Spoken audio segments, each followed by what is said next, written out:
What's up, Cinemagnus? We got some exclusives. The Irishman behind the scenes and the Los Angeles movie premiere. Smash the subscribe button now and hit the notification bell to be notified when new videos are released. Let's go. It's my union. You understand? It's my union. Totally.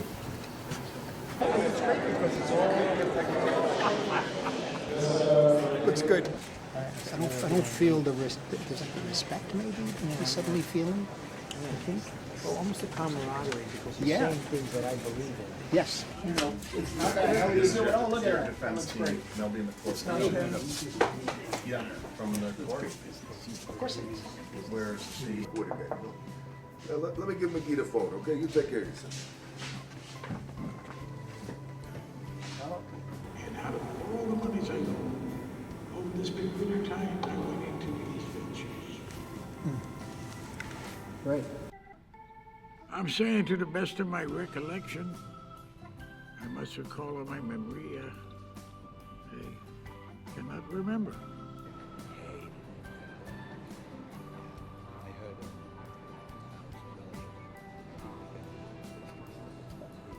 Stamp it.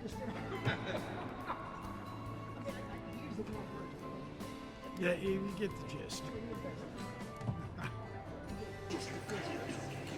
The alarm was great.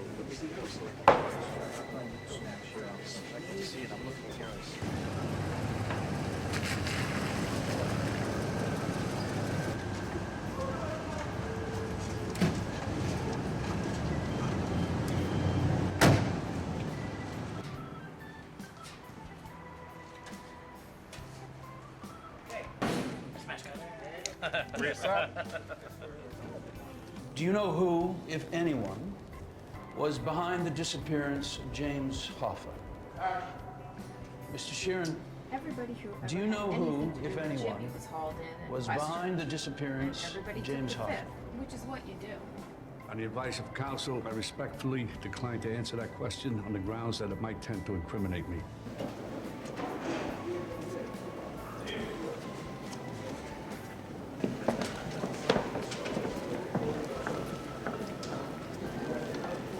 I'm dismissing this case with a warning.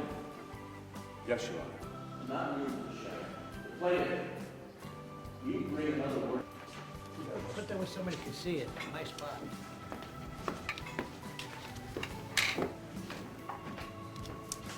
solemnly swear that the evidence you shall give before this time select committee shall be the truth, the whole truth, and nothing but the truth, so help you God.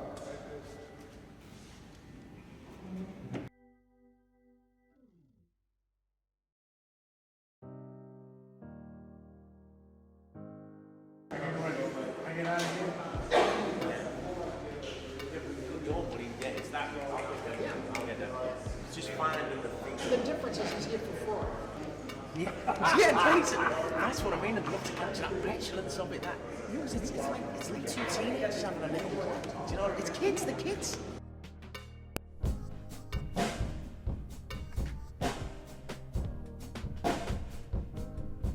Well, Martin Scorsese is great, and when you're with a great director, it's different always because they make you feel as though it's like it's like being a tightrope walker, and you get up there, you have a net with Marty Scorsese, so you take chances, which I liked, and he just opens the door and lets you in, and it's great.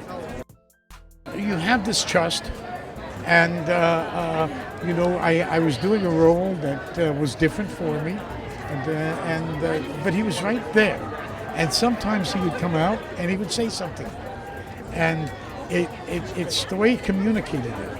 It's sort of like he would say this, but he really meant that, because that's what you did. You got it. So he was very helpful. The truth, as I see it, is that it's got feeling in it. You really feel something, and I think a lot of that has to do with Marty Scorsese's vision and how it comes across. And I think, did you see it yet?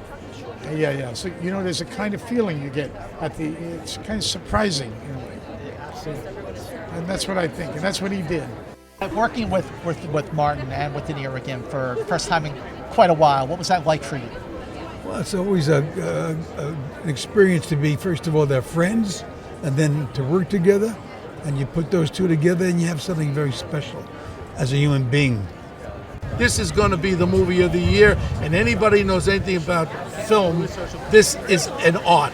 This ain't a game, this ain't special effects, this is an art, and Martin Scorsese nails it. That's it. Well, let me ask you this. So you are working among giants here.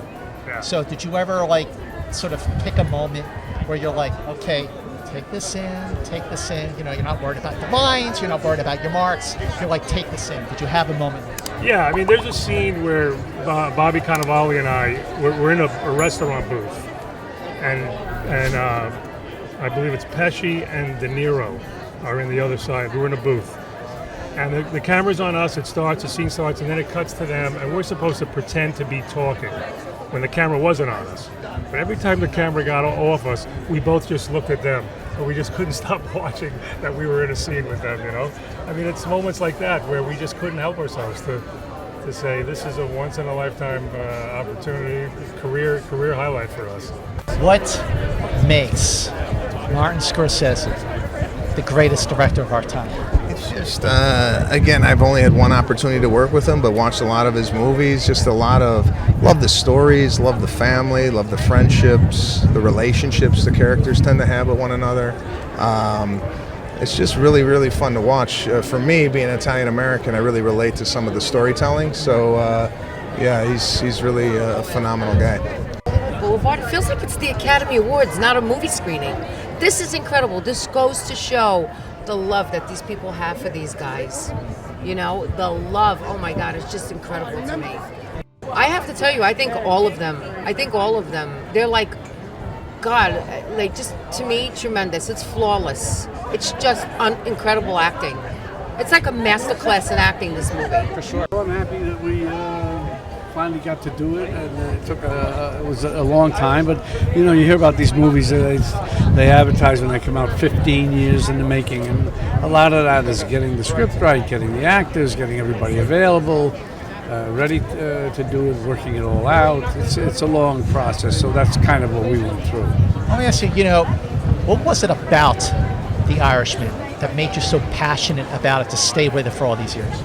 Well, the story I liked, the character, the whole thing, it just felt, it was perfect for me and Joe and Al and Marty directing us. It was just a perfect situation. It's an incredible thing to be able to, it took such a long time to pull it together for many different reasons, schedules, and then ultimately, you know, a lot of the film takes place maybe a third, maybe half the picture when they're younger. And then it got to a point where we took so long with our schedules, doing other films and other commitments, that by the time we got to do it, they couldn't play younger. So we had to get into this digital de-aging, which was experimental. In a way, we never stopped, I think, because we always tried to get together and make.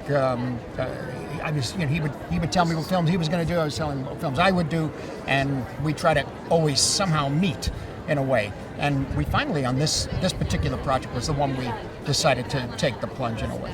Now, with Al, it was different. Over the years, Al and I were going to do a film on Modigliani, and that didn't come off.